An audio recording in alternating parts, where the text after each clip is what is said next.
Okay, well, thanks very much to Professor Don Taylor for inviting me to Hoover for the last few weeks, and thanks to Bob for hosting this workshop today.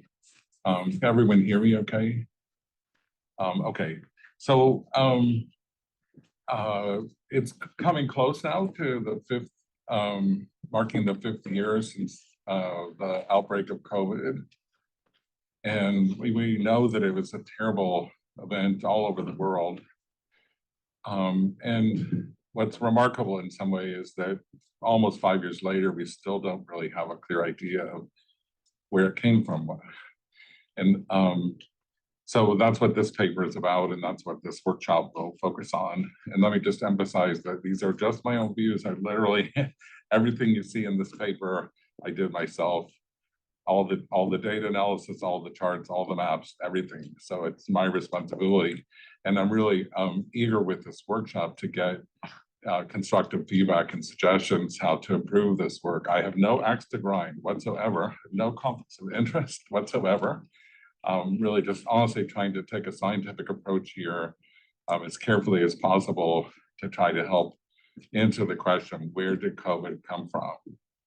I'm just to say that in 2021, the World Health Organization did a review of the origins of COVID. It's published as a report on the WHO website. It was only a little over a year after the outbreak started. And at the time, I thought it'd be preliminary, but WHO has not come back since then to do further work on it. Experts at CDC in the United States and the CDC in Europe and elsewhere, to my knowledge, have also not issued reports on this. Most of the reports we've had have come from national security agencies and intelligence agencies and some congressional reviews, but it's remarkable that there just hasn't been more scientific research on this question, given how important it is and given how catastrophic it was. So if nothing else comes from this presentation, I hope it'll spur a fresh look at these questions. Seems appropriate, again, as we approach the 5th anniversary of the start of the pandemic. One of the things that was remarkable to me is I started working on this several years ago. And by the way, this is my 4th paper on the epidemiology of COVID. The first 3 have 1,000 Google Scholar citations. I'm so proud that I've made some contributions before this. But as I was thinking about this question, I was surprised that there was a lot of emphasis on genetic data and molecular analysis of the COVID virus, what's called SARS-CoV-2, and relatively scarce analysis of the pattern, the spatial-temporal pattern of initial cases, and remarkably little analysis of what I'm going to call the zoonotic data. Zoonosis is a term that's used to talk about a case where an infectious disease spreads from an animal source into the human population. And so, okay, so just to start here, this is the latest data, I think, as of yesterday, Our World in Data, which was a dashboard that I followed a lot for the first couple of years. These are estimates of the total mortality from COVID based on excess deaths. So there are other methods, but I think this one's a fairly reasonable one. And you see the central estimate worldwide total is now over 25 million deaths. The confidence interval is somewhere between about 18 and 35. Confirmed deaths is lower, but that's because in many cases, especially in developing countries, they don't necessarily identify the cause of death. There's no autopsies, there's with scarcity of viral test equipment and all sorts of things. And so the confirmed deaths is way lower than what was actually the death toll. Again, a very terrible, catastrophic pandemic. So we know pretty clearly, I think there's now a consensus that the pandemic started in Wuhan, China. Early on, there was some. I'll just raise one point, and that is, has anybody looked at years, lost years instead of deaths? Because I hear, so many deaths are. Absolutely. In fact, one of my papers, which I'm very proud of, it's called Prevalence and Mortality of COVID in Long-Term Care Facilities. And that was one of the questions that we got was a peer-reviewed paper was a measure years of life lost. And the answer is that unfortunately, COVID was very dangerous for middle-aged people, not just for frail and elderly. And so the years of life lost, it was horrible. Fortunately, young people and younger middle-aged people weren't as affected by it as much. So compared to, say, the influenza pandemic in a century ago, that one mostly hit people in their 20s and 30s. Of course, there was a time when life expectancy was a lot shorter than now. So actually, the years of life lost from that pandemic are probably not so different than this one. But anyway, those are really great questions we can come back to in the Q&A. What I wanted to say is that early on, there were questions about whether there might have been early COVID cases elsewhere in Italy or Western Europe, and subsequent analysis pretty definitively ruled that out. The pandemic started in Wuhan. Wuhan's a historic city. It's a beautiful city. I haven't been there, but it's been amazing for me to look at it and read about it. It's at the confluence of two major rivers in China, the Yangtze, which is the largest river, I think, in all of Eastern Asia, and the Han River, which is one of its main tributaries, meet in Wuhan. And that's historically why Wuhan is one of the top 10 largest cities in China. Very historic. That's where the pandemic started. And so the question I think people asked right from the beginning is why? Why did it start there? What's special about Wuhan? And in some way, that question is a kind of a guidepost for this presentation or for this paper. And you'll see, turns out that that question is really, really important, taking a statistical approach to looking at the origins of COVID. Okay, within Wuhan, there's a market. You can see this in Chinese, but I'm going to switch to the English translation. It's called the Hunan, which actually means South China seafood wholesale market. And about a third of the initial cases, which means during December 2019, before the new year, the Western New Year, I should say, so before January 1st, a large fraction of the initial cases that were identified were linked to this market. And that was a strong reason why many scientists looking at these early signs and indicators and patterns suspected that this was a zoonotic outbreak, that it must have come from an animal, probably a live wild animal that was sold at the market. Now, why did scientists think that? Well, part of the reason was because there were two prior pandemics over the previous 20 years. One of them was the original SARS, which happened in southern China, further south. And it turned out to be linked to an animal called a palm civet. And look it up on Google if you want to look. They look a little bit like a cat. They live in trees. They're solitary animals. It turned out that it wasn't the wild palm civets. It was palm civets that were being sold in markets in southern China as an exotic kind of cuisine. And apparently the infection spread from bats to these big groups of palm civets in the process of transportation and in the markets in southern China. That's what happened. And it's very well documented. I think no one really questions that. By 2008, it was already very clear that that was what had happened. And by 2015, it had been really nailed down.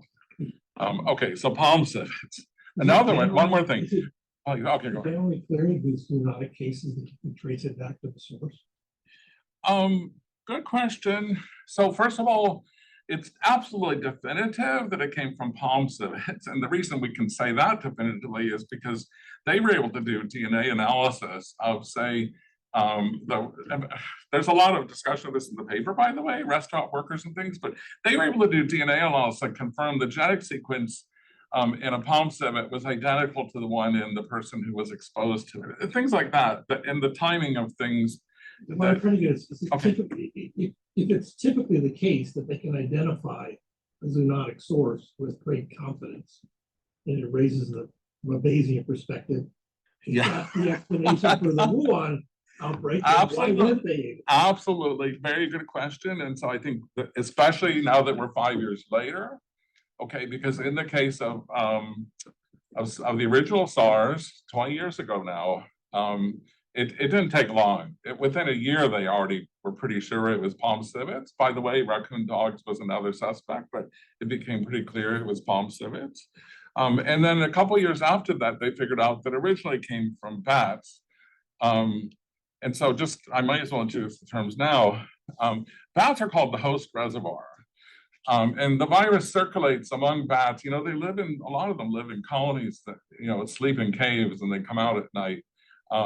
And so viruses circulate in the bat colonies, and many times multiple species of bats living in the same cavern, and different viruses circulating. And the bats have really amazing immune systems that are good at resisting to the viruses circulate, but they don't have pathological effects on the bats. Okay, host reservoir, important term in zoonosis. The palm civet is what's called an intermediate species, and an intermediary, because they're getting the virus from bats, and probably it was through bat droppings and bat urine that was dropping on the, you imagine all these palm civets in their cages and, you know, containers and stuff, and the bat droppings are falling and they get the disease, the original SARS. And then the palm civets, you have to imagine this in southern China at that time. When you walked into a restaurant in southern China, there would be a stack of cages selling live palm civets. Sometimes 5, 10, 15, like we think of when you go to Maine or Massachusetts with lobsters and you walk into the restaurant and you're like, oh, I kind of like that one. What's his name? Well, that's George. I'll have George. Right, and so that's the way the palm civets were being sold. And so it's not so surprising when we know all these details that that was a very clear zoonotic outbreak. Okay, another one, MERS, M-E-R-S, Middle Eastern Respiratory Syndrome, okay? That one was identified in 2014, very strongly linked to camels. And most of the people who got MERS, actually, because it's not so transmissible as SARS was, most of the people who got MERS had direct contact with camels. Turned out MERS isn't really spread very much through airborne transmission. It was mostly spread through direct contact with sick, infected camels. But again, they traced it back pretty definitively that probably MERS started in bats somewhere 40, 50 years ago. And then the camels were kind of a longer term intermediary host, but the original source of MERS was bats. Okay, so there was lots of research during the 2010s looking at viruses and how they spread to animals and what are the risks to humans. Okay, so again, that's the background here. When it was identified that a third of the cases in Wuhan were linked directly either to vendors or people who were buying products at this market, even a couple of cases where people just were walking through it, were linked to the market. And so people suspected, oh, this looks just like the original SARS. It was part of the reason why it's called SARS-CoV-2 is the name of the virus, but also because it has a lot of genetic similarities to the original SARS. Now, before we go on, I just want you to notice two things here in this picture. One is the word seafood. This was not a wild mammal market. In fact, there are 676 vendors at this market. This is all in the WHO report. And only about 8 or 10 of those vendors, so we're talking here about a very, very small fraction, 8 or 10 were selling live mammals. Okay, most of the other vendors were selling shrimp, fish, some processed meats, vegetables, you name it, frozen foods, okay? The other thing to notice here is the word wholesale. And it's been amazing, just absolutely amazing to me 5 years later that the word wholesale has been just practically ignored in all the discussion. Maybe because most of the people like me don't speak Chinese, not familiar with Chinese, and everyone just calls it the Hunan market. But it was a wholesale market. Why does that matter? Well, we know 5 years later, we know that COVID was mostly spread by people congregating in a small area with, kind of limited air circulation. And so when I first heard about Hunan market, I was kind of imagining, like a supermarket with lots of crowded people and, shoving each other. That was not the case here. The Hunan wholesale market 676 vendors. Someone want to make a guess how many daily visitors there were to this market? Call it 700 vendors. How many daily visitors were there to the market? 10,000. Yeah, a little less than 10,000. Okay, we know that from social media stuff and other sort of GPS tracking and things. Okay, about 10,000. Okay, so that means each vendor is making about 10 sales a day. And these are sales mostly to people running restaurants in that neighborhood who are coming to the wholesale market to buy a bucket of shrimp or a big load of vegetables or whatever they need for their restaurant. And they're not hanging around, of course, once in a while maybe, but mostly just come in like, okay, the shrimp's already packed up and ready, so they just come in, pay for it, and walk out. This doesn't fit very well to what we kind of intuitively think of as a hotspot, right? Hotspot places, it's when we had a bunch of people in a small, like a choir rehearsal in Washington State, in a room this size with people singing at the top of their voices, and half of them got COVID by the end of that choir rehearsal. Okay, this is not that, not at all. Okay, so by the way, I'm going to try to talk for 45 minutes and then we'll leave plenty of time for discussion. So let me keep moving forward here. This is a map of the market. Again, a little bit ironic. I'm just puzzled sometimes at these things. By the way, I'm a student of John Taylor's, and so things that I got from him is strong focus on transparency, systematic policies and procedures. Right, the World Health Organization has a responsibility to the world. Their report that was published in early 2021 did not have these charts. And the only reason we have them is because one of the people who was on the international panel is a very distinguished scientist. I want to say Netherlands, I hope that's right, Dr. Marianne Koopmans. She gave a talk later in 2021 where this is coming from one of her slides. So evidently, they made available materials to that panel that were never published for the general public. And it seems ironic to me still to this day, I have not seen this on the WHO website. But the key point here, and I'm sorry, Bob, it's small and I would have used the laser, but I won't, okay, is in the upper right is the wild animal meat. You see that label? And this is December 15th. And this is the assessment of the WHO based on talking to interviews with vendors and with other documentation, which of the stalls were selling animal meat, and it's about 8.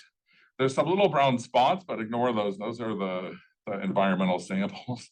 Okay, it's the big squares that are filled in that are the wild animal stalls. So on the left, upper left is aquatic products. The lower left is meat, which means in this case, beef and pork and, and then on the right, lower right is the poultry. Okay, so again, as we would expect, it's a wholesale seafood market.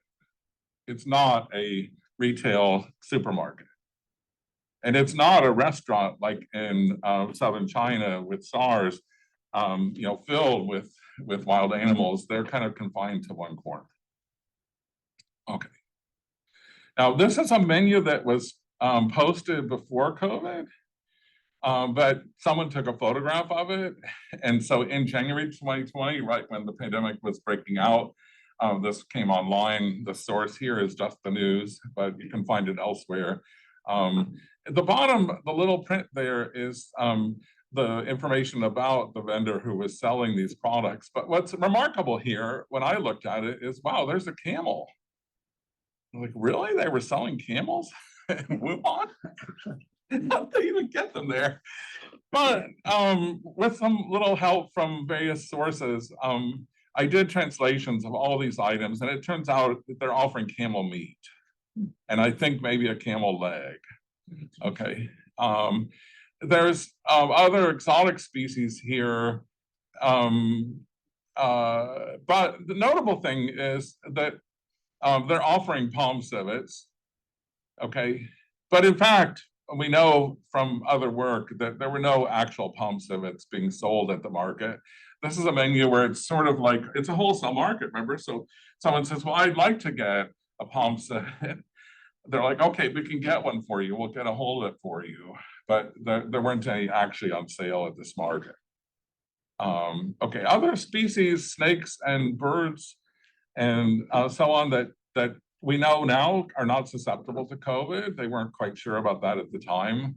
There's an exotic animal called a pangolin that's, it's an anteater with scales. There was a lot of concern that that might have been the source, but there were no pangolins sold at this market either. There's only 10 mammals sold at Hunan market. Some of them were ruled out pretty quickly. The ones that were left, if I remember right here, it's in the paper, but I think a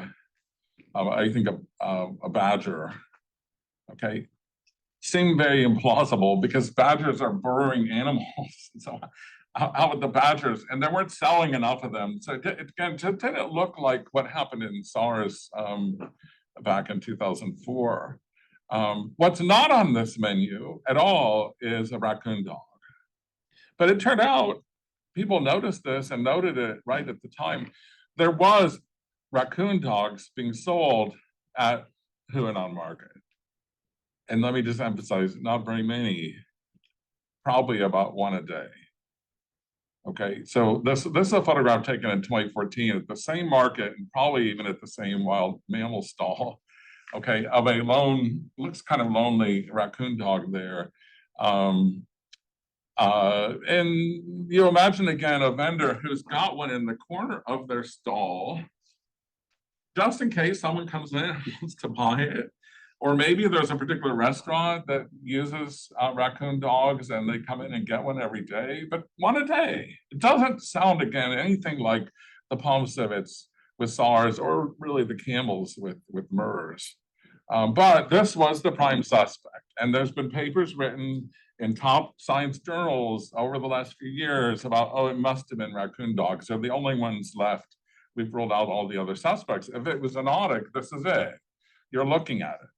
This is a better picture of a raccoon dog.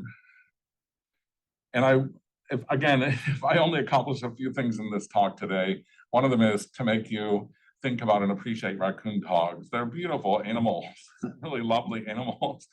They're wild animals, of course. It is a canine, okay, so that's why it has the word dog. But the face and some of the patterns of the fur looks a lot like a raccoon, and their habits are actually quite similar to raccoon. They're solitary creatures in the wild. They mostly like to live in forest. They, I'll come back to this in a little bit, but imagine that they're kind of like raccoons. They're scavengers, they're omnivorous, okay? They are raised a lot in China, not for food, they're raised for fur.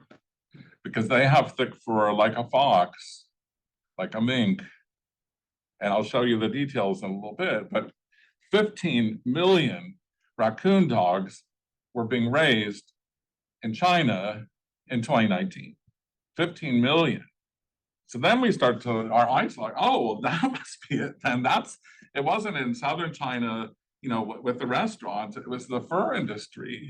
Okay, so we need to look at that. All right, but again, we want to learn about, and I want to emphasize the name here at the bottom of the screen.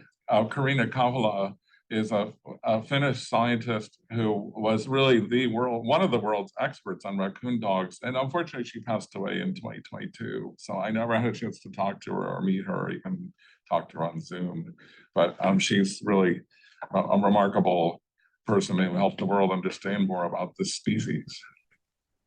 So, zoonotic, okay, that's what we're gonna call hypothesis Z for zoonotic. Okay, that's going to be one of the two hypotheses we're going to look at here. It's a Bayesian approach. The other hypothesis which we have to consider is the possibility that COVID came from a lab, from an accidental lab leak. Okay, and the reason that seems possible, at least, is because there was a lot of genetic research going on in Wuhan on bat viruses during the 2010s, including some pretty complex experiments. I'll talk about briefly, but you can read about it in the paper. I'm happy to talk about during Q&A if you want. But what I wanted to show you here, all of you know coronaviruses have that name, including COVID and SARS and MERS. They're all coronaviruses. The word corona is for crown, like the beer. Okay, it's a crown. And the crown has spikes. And what you're looking at here on the left side of the screen, no laser bomb, okay, on the left side of the screen is a spike. Okay, that's what the actual spike looks like. And this is some scientific work published in 2021 that has beautiful pictures in it. Okay, it's a pretty complex spike, okay? What I want you to notice here is what's marked as S1, S2 site. It's a little kind of juncture there, okay? And in order for the spike to join to a host cell, that site has to be broken. It's called cleavage, okay? It has to be cleaved. And in SARS, the original SARS, and in MERS, and in other SARS-related viruses, that cleavage of the S1, S2 site happens outside the host cell. At the point when the virus is getting close to the host cell's own proteins, they're called proteases, actually do that cleavage. It's not very efficient. Okay, what's amazing, remarkable, extraordinary about the COVID virus is that the cleavage of S1, S2 happens inside the host cell when the virus is being reproduced. It's like a factory, okay? And the factory isn't just producing copies of the virus, it's actually doing the cleavage of the S1, S2 site. Well, how does that happen? Well, the answer is because there's a sequence in the RNA of the COVID virus, SARS-CoV-2, 4 nucleotide sequence that enables a protease in the host cell. The protease is called furin, F-U-R-I-N, okay, to cleave that inside the host cell. And so that means that when the virus arrives at a new host cell, it's like ready to go, okay, called a furin cleavage site. Now, what you want to keep in mind, again, you may forget this later, but at least remember it now for the next few minutes, is that kind of, it's called a polybasic cleavage site. Polybasic is referring to the pH, so acidic and basic, right? Polybasic means that there's multiple amino acids in the sequence of 4 nucleotides, okay? And that polybasic sequence is not found in any other SARS-related virus. None. It's actually in some other coronaviruses, but not in any of the SARS-related ones. So where did it come from? How did it get there? Boy, I mean, because that's critical for human infection. If that 4 nucleotides wasn't there, they've done it, by the way, in the lab. You can take it out with the genetic editing, and then you can't infect human cells anymore. Where did it come from? And because it's only 4 nucleotides, there's some worry that maybe that's what was done in a lab, actually, to insert those 4 nucleotides. I think I have 2 more pictures here. I'll just skip over these, just showing you the rest of the process and why the cleavage matters, because it has to do with how the virus joins to the host membrane. Okay, now just to give you some sense here about this, it's the sizes here are very hard for humans to imagine. So I had to come up with some comparison to help us think about this. Human beings and many other mammals, roughly speaking, we have 3 billion nucleotides in our genome, 3 billion. And so I was thinking, all right, well, that's like the distance from the Earth to the moon is 400,000 kilometers. Okay, I'm going to think of that as the starting point when we think about how big is the human genome. Okay, a bacteria is about 4.5 million, so it's roughly 1,000th the size of the human genome. Okay, bacteria is simple, 1-cell creature. Okay, 4.5 million nucleotides. If you think of the human genome as Earth to moon, then the size of the E. coli bacteria is like the distance from here to Los Angeles, more or less, 500 kilometers. Okay, now a virus, by that comparison, is tiny, just tiny. Okay, the entire SARS-CoV-2 virus only has 30,000 nucleotides. that's a short walk, 4 kilometers. I was comparing it to the distance of the Lincoln Memorial to the US Capitol, if any of you have walked on the Mall in Washington, DC, but we could think of it as probably some distance from here to somewhere in Menlo Park, maybe, I'm not sure. Okay, within the virus, the spike gene, which is the crucial part that makes it able to attach to host cells, is 4,000 nucleotides. That's like 500 meters. That's the distance from here to Green Library. The furin cleavage site, which is the critical element that makes COVID able to infect humans, is 4 nucleotides. And so again, if we keep with the same scale, it's the length of a keyboard, just slightly bigger than my laptop, okay? But, you know, half a meter, that's like this, okay? So you see here, like, we start to think about, all right, well, editing the human genome is really, really complex. Editing a virus genome is not so hard. That's why it was already being done in the 2010s. Editing a single gene within the virus is plausible. Inserting 4 nucleotides gets to be, you know, not so bad. And so another thing you want to keep in mind here is this field of gene editing has been moving really quickly in the last 10, 15 years. Really quickly. I was just talking to an undergraduate student who was at Berkeley a couple days ago, and it's amazing what they're doing, right? Undergraduates now are doing gene editing. Why is that possible? With these 2 scientists here, you can see on the screen, won the Nobel Prize in 2020, what's called CRISPR-Cas9. We'll have to talk about it in Q&A, it's just too complicated, but that they developed in 2012. And so that editing method was coming into widespread use in 2014, 2015, 2016. Then we start to think, so maybe the timing of COVID in 2019 is actually not so coincidental, because it's exactly when someone like a graduate student or a postdoc in a lab says, hey, let me try inserting these 4 nucleotides and see what happens, and I'll grow up in a cell culture, and that graduate student ends up getting infected and then spreads it to family members or other people, and pretty quickly it's out of the lab, a lab leak. And there's more discussion of this in the paper, so I don't want to get too bogged down here, but just to say, this might have been unimaginable 20, 30 years ago. Now it's reality. And whatever happened, I'll just say this now, whatever happened with COVID, we should all be aware here that the risk that a 20-year-old or a 25-year-old in a lab could create something that's incredibly dangerous. We know what happened 10 days ago with an AK-47. This is far worse. And it's not over, it's just getting started. These experiments with viruses, I think the whole world really needs to sit up and pay attention and think carefully about how we're going to make sure that this doesn't happen again, or it doesn't happen at all, is a really important question. Okay, here's the Wuhan Institute of Virology. This institute was the first institute to have a, it's called Biosafety Level 4 lab. Those are the ones you've seen, like when people were working with the Ebola virus, you know, it looks like an astronaut, you know, working in a containment lab where there's negative air circulation and so on, to make absolutely sure that the virus doesn't escape. What's amazing about the WIV is that a lot of the research on bat viruses and genetic editing of bat viruses was done in what's called a BSL-2 lab. And you should think of BSL-2, I guess the expression people use is it's a little bit like a dentist's office. Okay, BSL-2 as when you're working with something pretty routine and you're just wearing a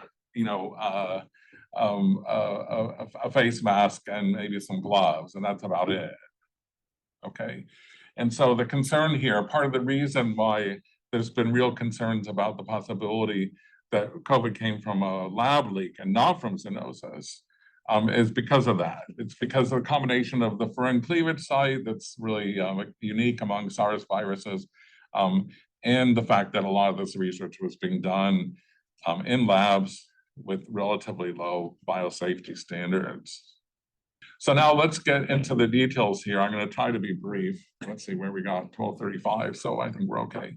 Sorry, Paul? as I understand it, the Wuhan Institute had labs up to 4, not just 2. They did. Sorry, I just said that. Oh, sorry. Okay, I didn't explain it very clearly. It's the head of the Wuhan lab in 2019 wrote a paper that's published where he said we're using the BSL-4 lab only to analyze Ebola and Marburg, and we have other papers published by scientists at WIV where it says it's in part of the method. It's in the method section. It says this work was done in a BSL-2 setting. Okay, so this is not, there's no controversy here. Okay, it's well documented that they had a BSL-4 lab. It's important. I think the fact that WIV was, and I think still the only laboratory in China that has a BSL-4 tells you that they were being given a lot of resources and ability to develop a lot of expertise in viruses. The risk of a lab leak, though, is not the BSL-4. The risk of the lab leak is the work on genetic editing of viruses that was being done at much lower levels of biosafety. Is that clear? You haven't mentioned the book, so if you want to get all the details. Yeah, actually, I did look at the book. Sorry, but we can talk about it afterwards. By the way, he wrote that book. Sorry, we're talking about Michael Lewis's book. It's called The Premonition. Was written, I think, around the end of 2021. So I think part of what I'm going to try to do now is, okay, we're almost 5 years. What else do we know? Okay, he did not go through the scientific literature to see, which experiments were done in BSL-2, BSL-3, and BSL-4. Well, he covers. I don't.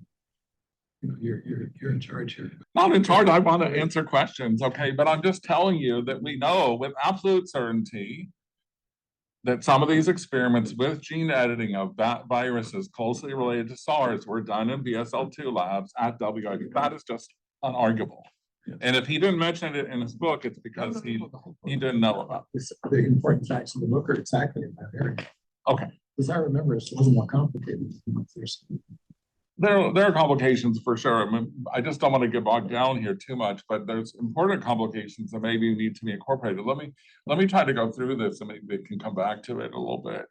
Okay, 2 hypotheses, we call them A and Z. Pretty simple. A, accident. Z, zoonotic. Okay.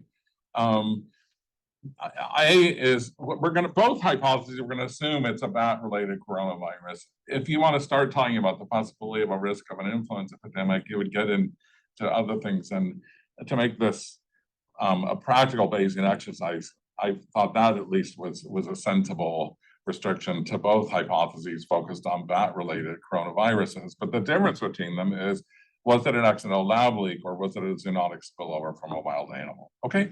Now, the nice thing about Bayesian analysis, many of you know this, is it's good for evaluating 2 competing hypotheses because you start with priors, which may be based on intuition or maybe based on prior evidence that you have. Okay. And then you update those priors with specific sources of evidence, and you end up with a posterior. Okay, and that's what we're going to do in the paper. That's what we'll do here in this workshop. Okay, so we're going to start with priors and we're going to update them. But we got to clearly identify the 2 hypotheses. The difference here from classic statistics takes a null hypothesis.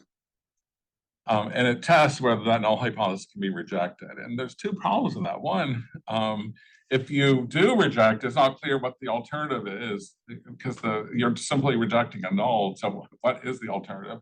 And if you don't reject the null, then that doesn't necessarily mean that the null is true. It just means you may not have had enough evidence to reject it. Unfortunately, some of the work on the origins of COVID used classical statistics, and people have criticized it like that doesn't really make sense in this case. If you really want to take seriously 2 competing hypotheses, then Bayesian analysis is the way to go. And so that's what we're going to do here. All right. This is the only equation I'm going to talk about today. There's a few others in the paper, but really I'm trying to make the paper and this presentation non-technical so that it's accessible to a broader audience. Again, I think that was the lesson I took away from Professor John Taylor is keep it simple, make it clear, think about the different sources of uncertainty. So rather than one complex Bayesian model with 100 parameters in it, what we're going to do is break this question into smaller pieces. I'll call them bite-sized pieces. They're still pretty complex, but at least 4 smaller components where we can then systematically look at each of these. And then it turns out here, again, a nice feature of Bayesian analysis is that the posterior odds is the prior multiplied by these components, because each of the components is essentially an independent conditional question. Okay, 1, what's the marginal likelihood that the pandemic would occur in China, in the People's Republic of China, which I'll say PRC from now on, okay? Well, that's number 1. Why did it happen in China? We know that it happened in China. Is that likely under each of the 2 hypotheses? 2, why did it happen in Wuhan? We know it did happen in Wuhan. That's the data we're using, okay? And the marginal likelihood means under each hypothesis, what's the probability that we would observe the pandemic starting in Wuhan? 3, we have evidence from the WHO about the spatial and temporal pattern of the early COVID cases at the market. There's been some classical statistical analysis of that, but no Bayesian analysis, as far as I know. Okay, looking at that data 5 years later. So it seems really important to do this. And maybe someone can do a better job than I have, but at least to frame this question is an important one to look at. And there's the institute is quite a distance within Wuhan away from the market. Okay, good question. Very good question. I'm sorry we didn't talk about the geography much yet, but let me just say briefly so you have it in mind. The BSL-4 laboratory that was looking at Ebola and Marburg is a long, long way from the downtown area of Wuhan, okay? But hypothesis A is not really about a leak from the BSL-4 lab. I don't personally think that's plausible. But the WIB had BSL-2 and BSL-3 labs, I think they still do, near Wuhan University, right across the river from the market.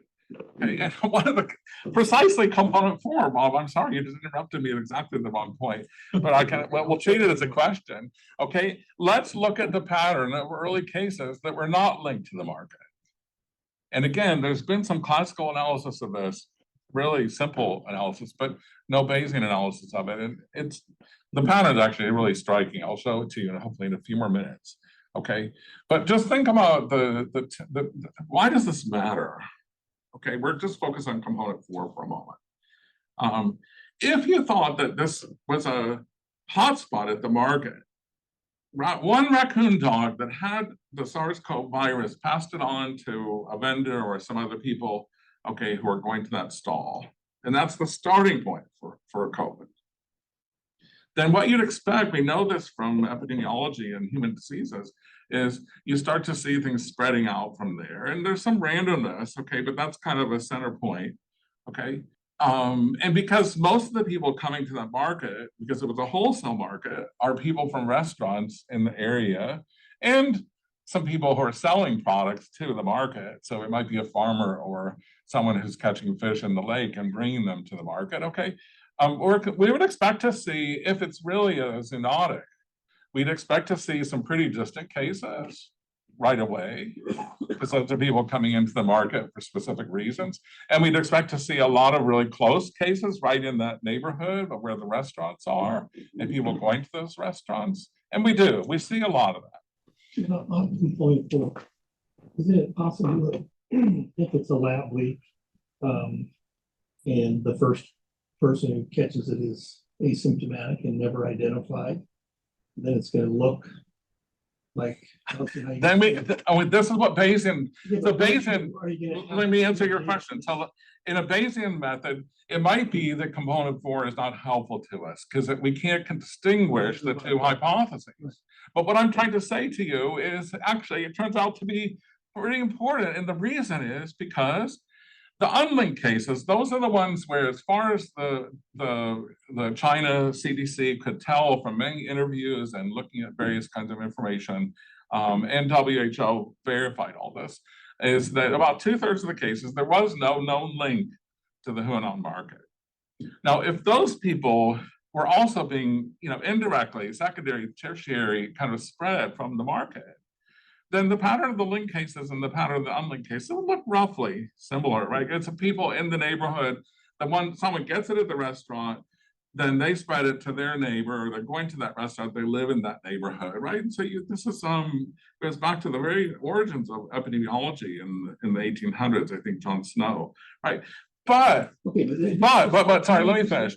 But if it's an accidental lab leak, the first person who got it would be asymptomatic, but they have neighbors, some of whom are older, okay? And there's going to start to be symptomatic cases on the east side of the river. And now we're back, I think, I forgot who asked it before. Was it you, Steve?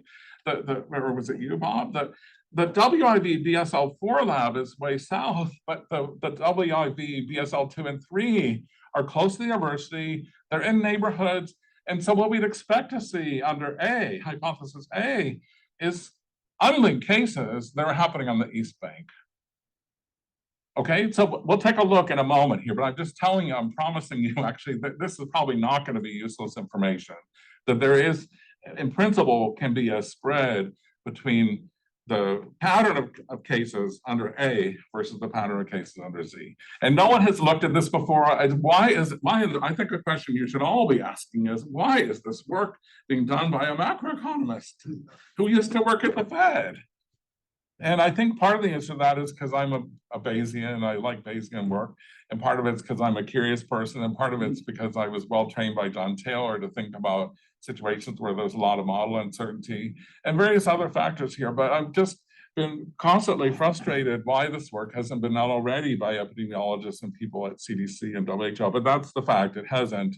And so again, even if you're not persuaded by this paper, the extent to which there's still a lot of evidence about COVID that seems relevant for evaluating the two hypotheses. We should have hundreds or thousands of scientists around the world take a fresh look at all of this. 5 years later, we still don't know the answer, and I think we deserve an answer. The people who were affected by it and suffered from it, and the memories of the people who passed away from it, we should do our best to try to get an answer to this question. Okay, so that's the approach we're going to take. So let me go. I'm trying to finish in 12 more minutes. But I want to leave some time for discussion, so I think it's fine. You got a lot of the basic ideas now, so this actually won't take us so long. I want to just say, by the way, that I think reasonable priors is 1-to-1, prior odds of 1-to-1. Now we're called flat priors or diffuse priors. It means we're not going to take a strong stand. It's called letting the data speak. I think that's a reasonable approach here. But the reason we have to think about it a little bit, and there's a lot of discussion about it in the paper, is because there are people who do feel very strongly, oh, it must have been zoonotic. And they have priors, the WHO panel said it was extremely unlikely to have been a lab accident. Well, that would correspond to priors of 100-to-1 in favor of Z. 100-to-1, okay? And on the other hand, people who've looked at the furin cleavage site and some other characteristics of the virus think, boy, this looks like an accident. And they think the odds are 100-to-1 in favor of the accident. Okay, well, that tells me again, like, all right, well, let's split the difference. Some of you think it's 100-to-1, some of you think it's 1-to-100. Let's just stick with flat priors. Okay, but it's an important part of a Bayesian exercise to evaluate and assess, okay, before we look at these 4 components of the data, what's our priors going in? Okay, now component number 1, why did the pandemic start in PRC? It's a simple question, okay? And we can evaluate that question under each of the hypotheses. Remember, the Bayes factor is a ratio of marginal likelihoods. So the marginal likelihood of A means the likelihood that it would have started in China, given that it was a lab accident. And the second one is, what's the likelihood that it would have started in PRC if it was a zoonotic event? Okay, and we can actually use data to evaluate each of those marginal likelihoods, and then we compare them, and the ratio of those two is the Bayes factor. And that's kind of how this set of evidence, the answer to the question, why did it start in PRC, will be helpful to us, at least moderately helpful in sorting through the questions about the origin. Okay, so I'm going to be really quick here, because it turns out this question is not the most important, but there is information about the global distribution of research on bat-related coronaviruses. A lot of it was happening in the United States, but the US has pretty strict biosafety standards, been in place for a long time. There can be accidents and mistakes and stuff. We're humans, okay, but US research is pretty well regulated. A lot of the other research was being done in China. And again, it's remarkable when you look at these papers written by top health officials. The head of the CDC in China in 2019 wrote a paper where he said, we have no regulatory framework for regulating BSL-2. So again, I don't know what Michael Lewis says about this in the book. I don't know if he saw that paper, but when the China CDC director acknowledges in 2019, we don't have any regulatory framework for ensuring biosafety in BSL-2 labs, or really for kind of determining what's going to be done in BSL-2 versus 3 versus 4, tells us that the risk of a lab accident that's related to a bat-related coronavirus in China would be pretty substantial. Okay, so I did some assessment in the paper. I'm going to just skip over this really quickly, but it turns out that if you use this approach, and I'm using GDP per capita as a way to kind of assess the biosafety. There's other ways to do that, but probably there's a 50% chance if we're in hypothesis A, and remember that the hypothesis A is simply that the pandemic started from a lab accident. The marginal likelihood of that is about 50%. We would not be surprised that if it was a lab accident, we wouldn't be surprised that the lab accident happened in China, because that's where all the research was done, and that's where the biosafety standards weren't very high. Okay, the other marginal likelihood we have to look at is zoonotic. And here we can look at the distribution of bat species that have these kinds of coronaviruses. By the way, bats live everywhere in the inhabited world except for Iceland and Greenland and Antarctica. Okay, those are the only places in the entire world where there are no bats. So if you start with that premise, then you would just say the probability of an outbreak in China is, 1/7 or 1/8 of the world population lives there. We can probably narrow it down a little bit, because the MERS-related viruses, those could have been the source of a pandemic. Those are not quite everywhere. They don't circulate apparently in North America, Canada, or the United States. They don't circulate in Australia. They don't circulate in the southern part of South America.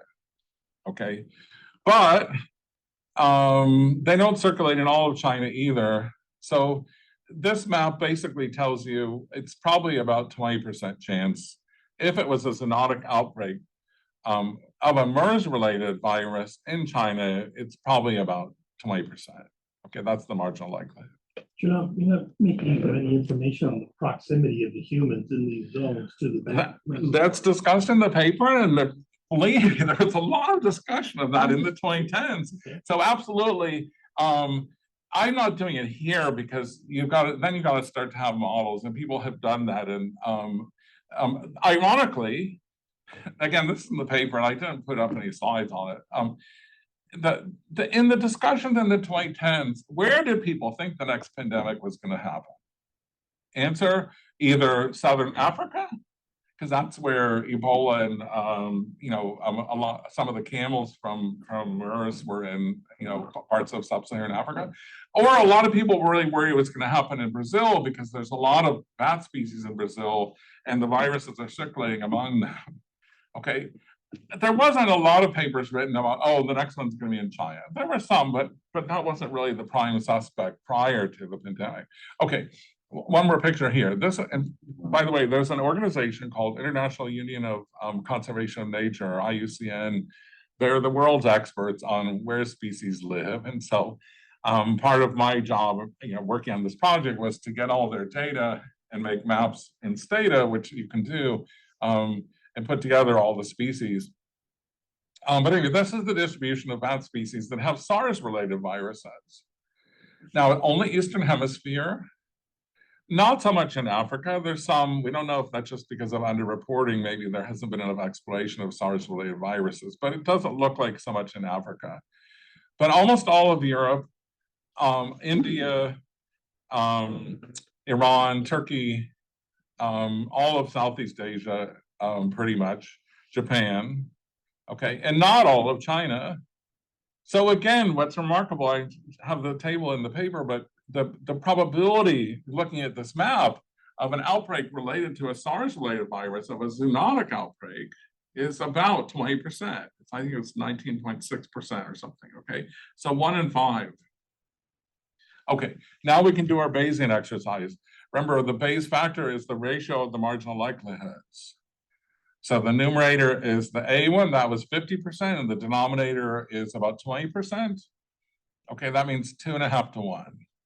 Now, 2.5 to 1 odds is not really considered very interesting for Bayesians. Okay, it's called anecdotal evidence. It's like, all right, well, it shifted the odds a little bit in the favor of A, a little bit from Z. But if you started with strong priors about Z, this wouldn't be enough to persuade you. So we should move on.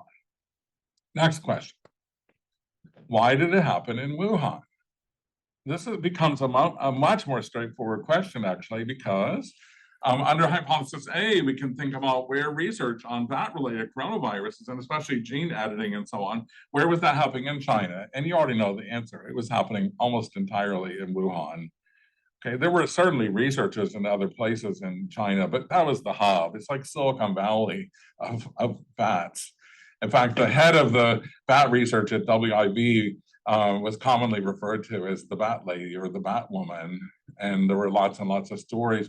And there's a video that was posted by the Chinese television in early December 2019 about a hero scientist at the Wuhan CDC who was going out to lots of caves and collecting bat specimens. And it's an amazing video to watch, only 4 minutes. There's a link to it in my paper. In the video, he takes off his gloves and mask in the bat cave. And a lot of people watching that was like, well, that doesn't seem like very smart. But I would say, oh, wait, just for the sake of making the video entertaining, right? Probably doesn't do that usually. Okay, but the main point is that if you ask the question, and again, it's discussed in the paper, but what's the marginal likelihood that it would be in Wuhan, conditional on a hypothesis A and conditional on it being in China? And the answer is probably 90%, maybe 99%, but certainly very, very high. Okay, now we got to go to Z.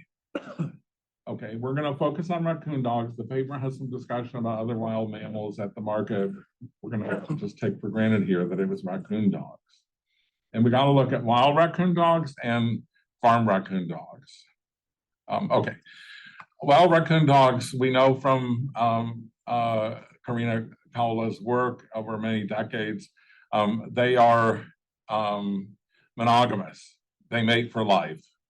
Here's the male and the female together, and it's taken at night with a top camera. This is a baby raccoon dog. The dad actually takes care of the kids while the mom goes out to hunt and scavenge. They're really a very nice family, actually. It was really fun to read on all of this. But I surely hope this is not Z. What's You've that? now made me very biased against Z by praising these dogs. And as I said, you're not going to destroy family life. as I said before, if nothing good else comes out of this talk, at least now you know something about raccoon dogs and we can appreciate them. And I'll show you a little bit more in a moment here. But again, the wild raccoon dogs, it doesn't really fit very well because they're solitary animals.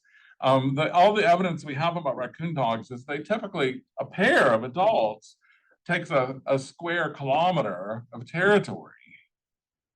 And they don't really interact with other raccoon dogs. And so it's hard to imagine how a wild raccoon dog would get infected from a bat.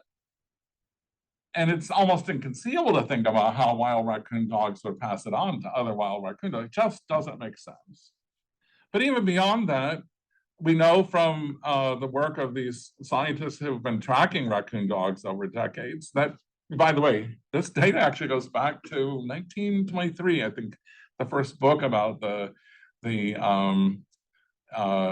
range of raccoon dogs in China, in mainland China, 1923 book. Okay, and what you see here is raccoon dogs live almost everywhere in China except for Shandong, which is that peninsula sticking out, and the western part of China where there's very few trees. Okay, raccoon dogs live almost everywhere else. So again, if you ask the question here, Wuhan is a city of 11 million people. China is 1.4 billion. Okay, the probability of a wild raccoon dog being the zoonotic source, just from that alone would be 1%.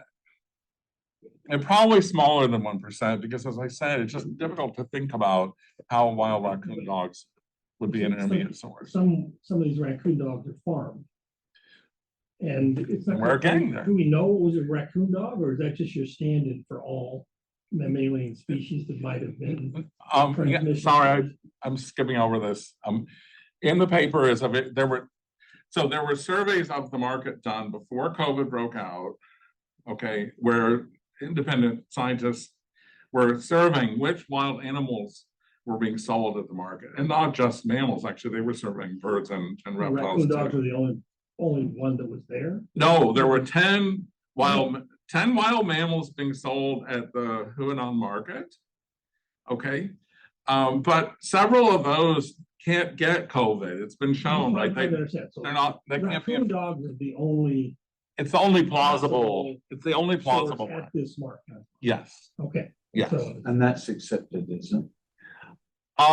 Good question. I mean, I think there should be more discussion of this, but the papers that are published in the top journals in Science and Nature are pointing to the raccoon dog, and those are the people who are in favor of Z. So I don't know what the people who are it's hard for them to think about, well, if it was a wild animal, which one would it be? But the people who are supporting Z have been pointing to the raccoon dog. Okay. All right. By the way, this is the research center in Germany that does work on these kind of issues. And I thought it was a pretty cool picture because it's an island. And the work actually was done, I think, in a BSL-3 lab, but on this island. And so the premise here, I think, was that it's going to be contained, and of course, very careful, biosafety standards. Okay, this is a small experiment published in 2021.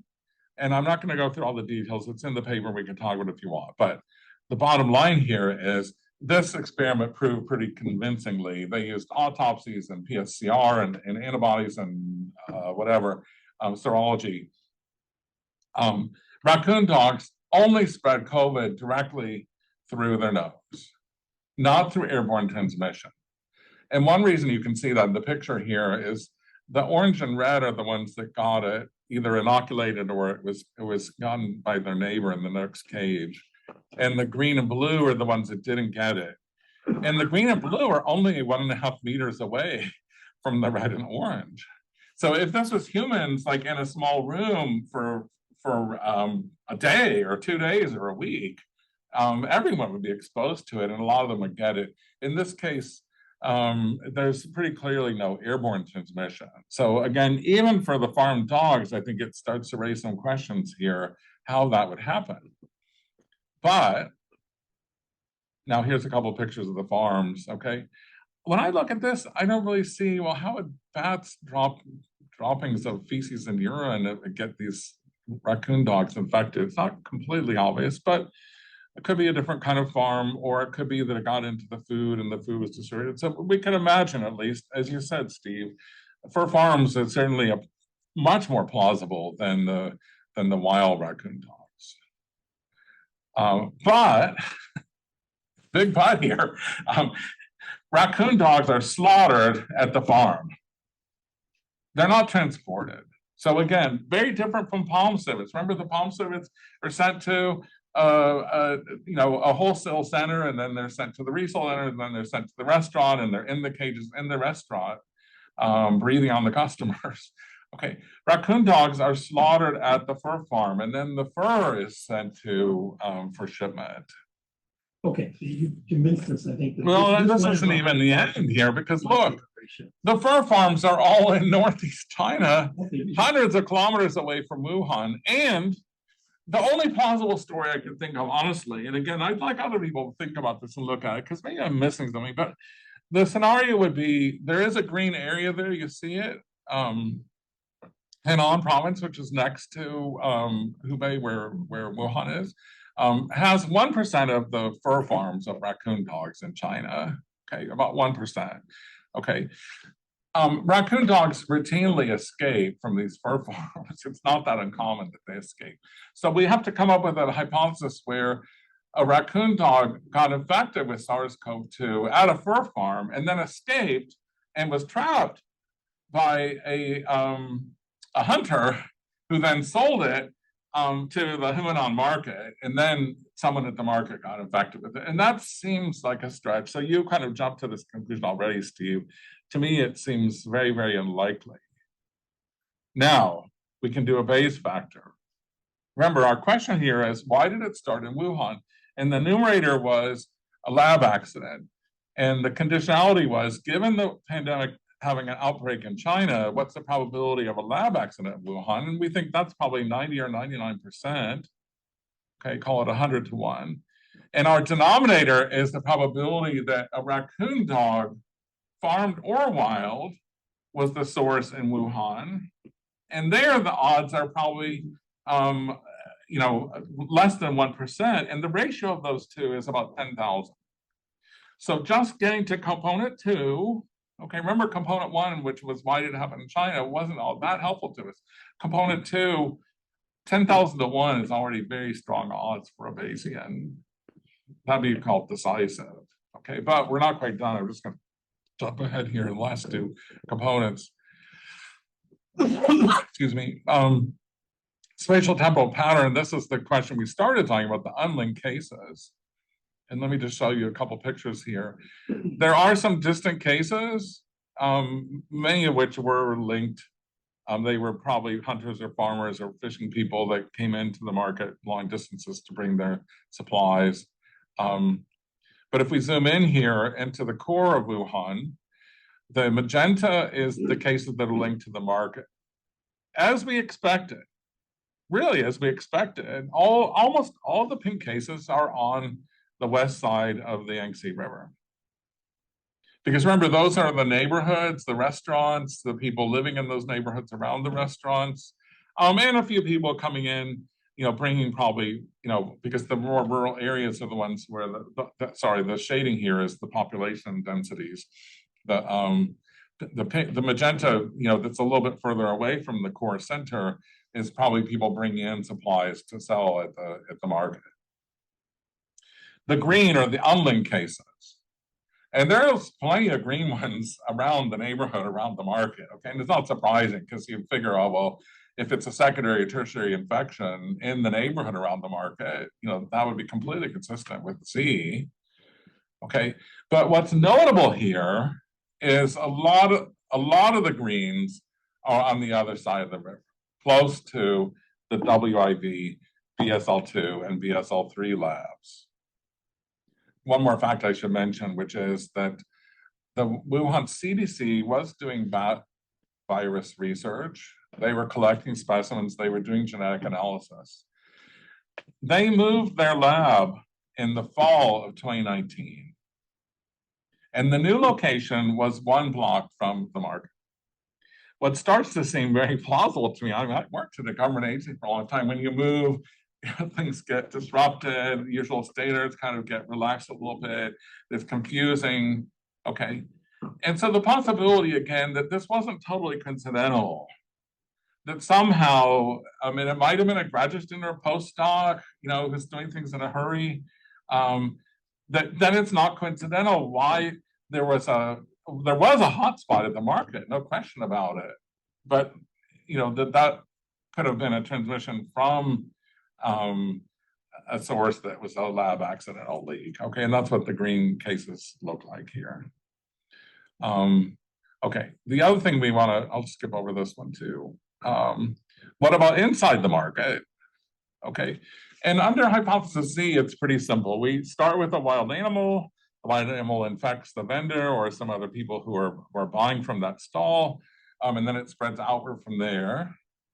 And because very few people outside the market would have been infected elsewhere, you'd expect the thing spreading outwards. So the number of cases outside the market shouldn't matter very much. Okay, and under A, it's the opposite. The cases that are coming from outside the market in. Okay, and this is straightforward probit analysis, completely straightforward. Once I had this data, it took a long time to tabulate all the vendors, and the WHO has all the information and what date they got it and which stall, right? I had to make maps and all this, drawing a little bit on some other work, but that was a lot of work. But once I had it, you just run probit with lagged variable, the lagged, like where in the market did the previous infections occur, okay, and where were the wild animal stalls? Now just look here. First of all, this is December 13th. First case of a vendor at the market was nowhere near the mammal stalls. It was actually someone selling shrimp in a different part of the market. Okay, well, that's all right, maybe just coincidental. But here's a week later, still pretty much the same. If anything, it looks like maybe that shrimp seller is spreading the infection to other people. This is at a point where there's already quite a lot of unlinked cases outside the market, by the way, and just not very many cases inside the market.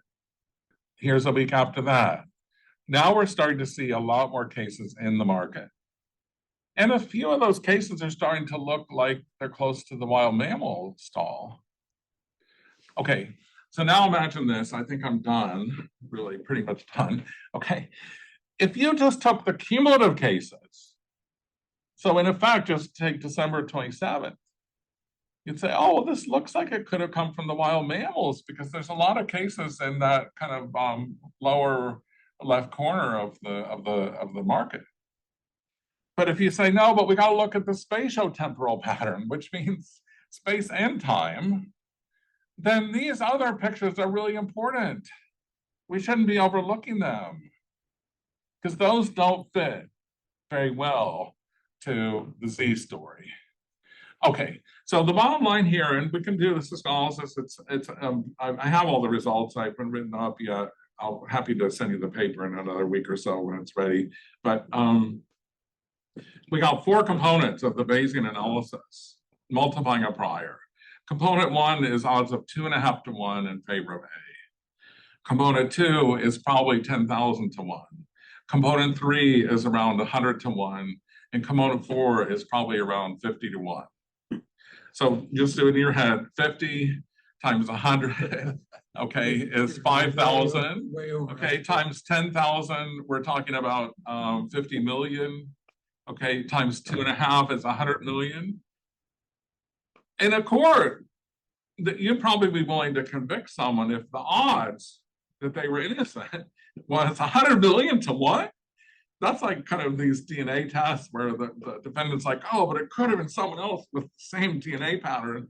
And the expert at this witness stand is like, well, no, that's a probability of 1 in 100 million. Okay, then the jury would probably convict. As far as I can tell right now, from having done this analysis, this actually looks pretty decisive in favor of.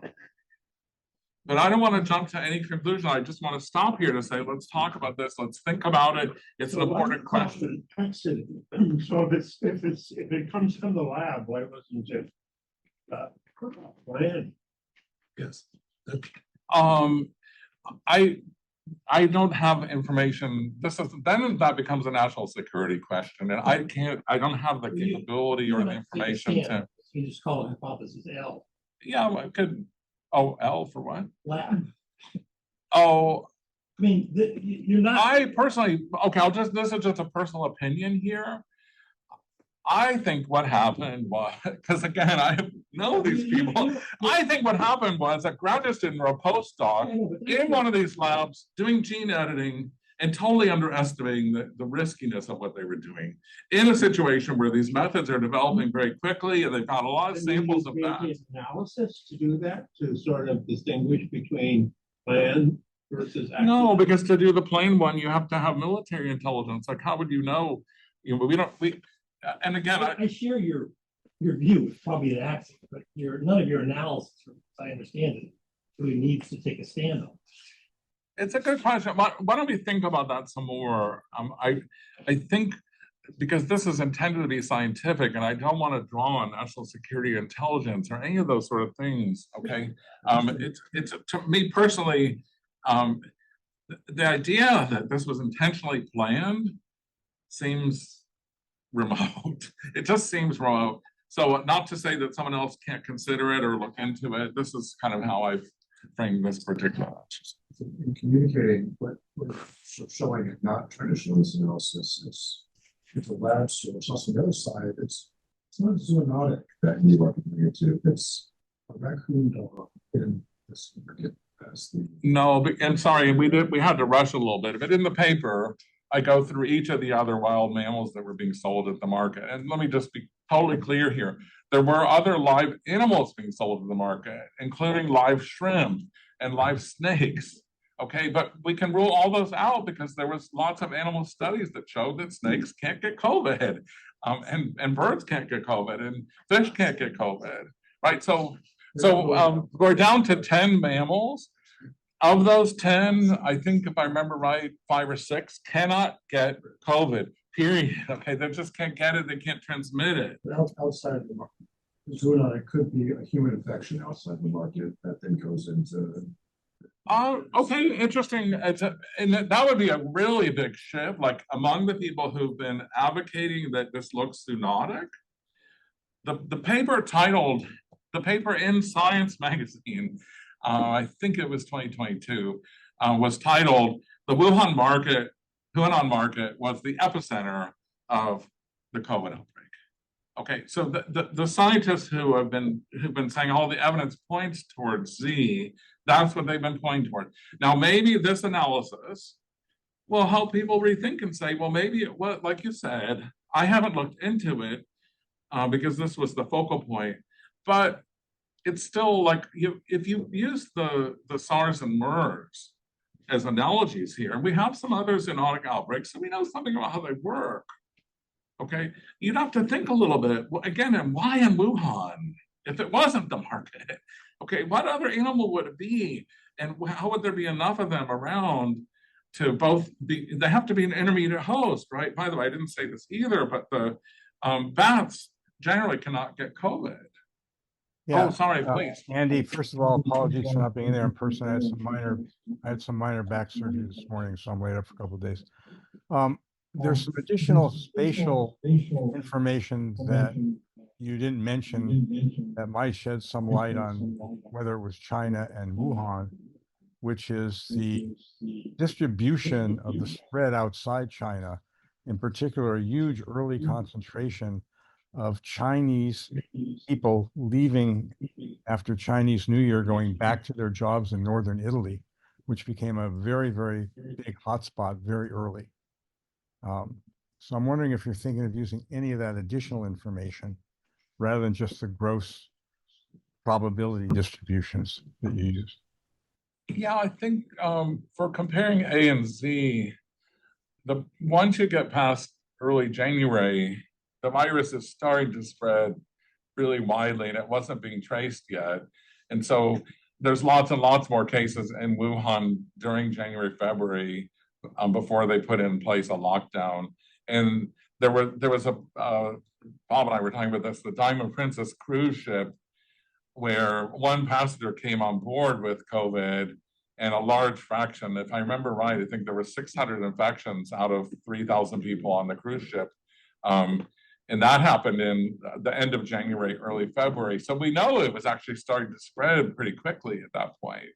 I just don't see how we would use information about Diamond Princess to learn about A versus Z. And again, maybe I'm missing something. I'd be eager for, if you can think about a way to use it. I don't No, want I agree distinguishing A and Z, but I'm just saying you started with what was the a priori, you started with a broader question. Is there some a priori reason to believe that it might have been China, it might have been Wuhan, and use some gross data on population, GDP, distributions of things? And it just seems to me that Yeah, I'm sorry, I may have just gone a little bit too quickly, so let me try it one more time. Okay, we're starting with these two hypotheses, A and Z. The hypotheses themselves, they don't say anything. The hypotheses themselves don't say anything about where. And then I agree with it. All I'm saying is, I think you would strengthen the early part of your discussion about, are we pretty sure it happened in Wuhan? Okay. Oh, I see. That's Okay. all I'm saying. Yeah, I'm not I trying think to distinguish any there was, as I said, some question early on about, did it really start in Wuhan? And part of the reason for that confusion is because there were antibody tests done of blood samples from northern Italy and a couple other places, where in the first wave of antibody assays, it looked like people had been getting COVID for quite a while before that. And then it turned out it was because the assays were having false positives. So I think most scientists, from my understanding, now agree that it's not really controversial that the outbreak started in Wuhan. So there isn't much discussion in the paper, but I could certainly add it, and I can add an appendix that describes some of this information. I wondered whether, on the spatial question, whether it was, I think it's probably not possible, but to get some data on where the people who work in the Wuhan lab live, because somebody could live with somebody working in the lab could live with someone who works in the Wuhan market, seafood market. I mean, if this had happened in the United States or somewhere else, like my country, Australia, there would be an investigation into all the people who work there. I completely agree, and there's been several international commissions that have called for more transparency from the Chinese authorities to release more information that they may know. And there's, I guess I'll just say, there's been resistance from the Chinese authorities to provide any more information that was not already in the WHO report in 2021. And so I agree with you that knowing more details, the usual case data kind of information would be really helpful. It might decisively answer the question A versus Z without any of the stuff I was showing you. Okay, maybe we would already known this 4 years ago. Now, again, here's just my hypothesis, having looked through all this for years now, very carefully, is that if it was a graduate student or a postdoc, we'll call them a rogue researcher for the moment, okay, doing a really novel genetic experiment by inserting the 4-sequence furin cleavage site into a virus that was otherwise pretty infectious, but not to humans, okay, and they insert that, okay, would make sense of a lot of other things we know. First of all, the head of the bat research at WIV is a very distinguished, respected scientist who's been working on this for many years and who was very careful, I think, okay? And she says, she has said publicly that she checked and she couldn't find any records of anyone in her lab doing any kind of research with anything that looked like the COVID virus, okay? And I'm gonna give her the benefit of the doubt that she was telling the truth, okay? If that's true, then it probably means that this thing might have happened from a postdoc in the Wuhan CDC during the move, which happened in fall of 2019, okay? Then it would all make sense because that person just dumps all of their petri dishes down the sink. They haven't really discussed their research with anyone else. And even the Chinese authorities can't quite figure out, how did this happen? So what you're saying about the case data would be easier if we knew it was within a specific lab at WIV, say the BSL-4 lab, okay? But if it could be one of 100 or 300 different researchers doing experiments with genetic sequences of bat viruses, and it gets to be a harder problem. But again, the evidence now, I would say, at least from my interpretation of it as of today, what did we say, 100 million to 1 in favor of A? Okay, means that we should probably be going back again to sort of say, well, how might this have happened? Okay, and how, even more important than trying to figure out what happened then, how do we make sure it doesn't happen again? So, you know, in December, your first date, I can't remember what your first date was, about the 7th of December. In December, you know, there was one person in the market with COVID working in the seafood area. Okay, she was actually infected, sorry, December 11th. 10/11, okay, she was infected. But remember, she's the first identified case. That means that she was sick enough, she went to the doctor, ended up in the hospital, okay? There might well have been earlier cases that were either asymptomatic or mildly symptomatic that the Chinese authorities wouldn't have any way to tell because that person might not have gone to a hospital or clinic. So no one from the lab was identified. No one was identified. That doesn't mean, I'm not sure that means much to us because we don't know whether the Chinese authorities would reveal that information if it was the case. And to the extent to which there have been any interviews of spouses or children or other people, you know, living with them, none of that information has been revealed. And as I say, international commissions have been urging the Chinese to be more transparent, and so far it hasn't worked. But maybe you could write a letter to the Okay. So I just want to spell out why you think this is important. I'm sure you know this, but I think it's worth saying that the importance of this question for the future is, if you really want to prevent this in the future, you might either just eliminate those beautiful dogs, raccoon dogs, or you might make sure you have very rigorous procedures in all laboratories. Right, and so you need to know which it is in order to, but in a sense, wouldn't you want to have rigorous procedures in labs anyhow? So does it really have any practical significance for the future? I think it depends on how you think of how humans work, because now we're back on my training, you know, with the Fed. Okay, when something bad happens is usually when people start making changes. Okay, trying to get people to make really significant, sometimes difficult changes when nothing bad has happened tends to be difficult. You know, if you have children, teenage children, you kind of know what I'm talking about here. And so I think from that point of view, probably it still could be important. But I would also say that when like in Britain, and I suppose it might be true in Australia, there's an inquest when someone dies, and they feel like, okay, it's important to figure out what was the cause of death and for that to become. Can be, it depends on the cause. Well, yeah, if it's a, I suppose if it's a person who's 99 years old, maybe there's no inquest, but in cases where there's a real question, okay.